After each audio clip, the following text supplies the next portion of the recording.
Hi everyone, I'm doing my presentation on Ole Evinrude. The reason I picked him was because he was actually one of the first people to create the outboard engine motor for the boats, which I am a very big fisherman myself, so I've kind of always been fascinated with motorboat engines, so that's kind of why I picked him. The main reason for the PowerPoint is how he kind of helped out the community and how he advanced the fishermen on everyday work levels and how he improved families and how they got out on the water and kind of enjoyed themselves.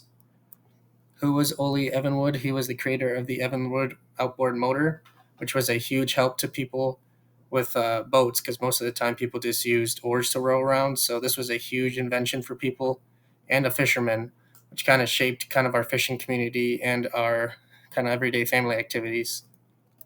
Some background on Ole Evinwood. He was born on a farm outside of Christiania, Norway. He actually ended up moving to America when he was only 5 years old in 1882.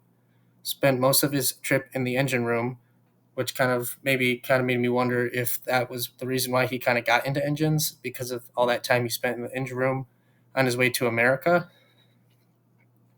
He settled in Cambridge, Wisconsin, and he ended up dropping out of school early because it was too easy for him. He was too smart to be in school, so he kind of did his own thing and made his own money in his own companies. He ended up making his own horseless carriage, which he kind of road tested around town, which is pretty cool, kind of seeing a horseless carriage kind of go through the town and all that stuff. Some accomplishments he had. So this is kind of to back up my reason for why he kind of helped out the fishermen in the community. Um, he created the new motorboat engine, which was a twin cylinder, 3 horsepower, 48-pound aluminum outboard motor, which helped fishermen and even the military because they actually ended up using his engine to help transport goods across and make kind of transportation a little bit easier for people. In 1929, he ended up doing a three-way merge with Outboard Marine Corporation, which was ended up being his first company he actually ever built. He also his first design was a 1.5 horsepower, 62-pound iron engine, which brought the pleasure of boating to everyone.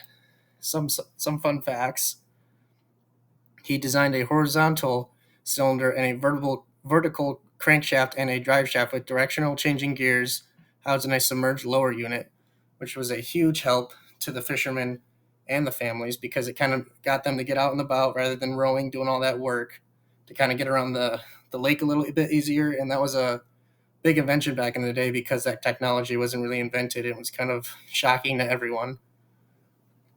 Um, so I kind of value him and I kind of learned a lot from him, which kind of shaped my path into what I want to do because I've always been interested in engines. So this kind of helps me out with the engines part of it because he was kind of the same one. He designed his own engine, he made it work, he went on entrepreneuring trips and kind of um, sold his engine to the public and to the fishermen, which was a huge deal back in the day. So if you have any questions, feel free to reach out and I can send you all the resources of what I found on him and all that good stuff. So thank you for watching.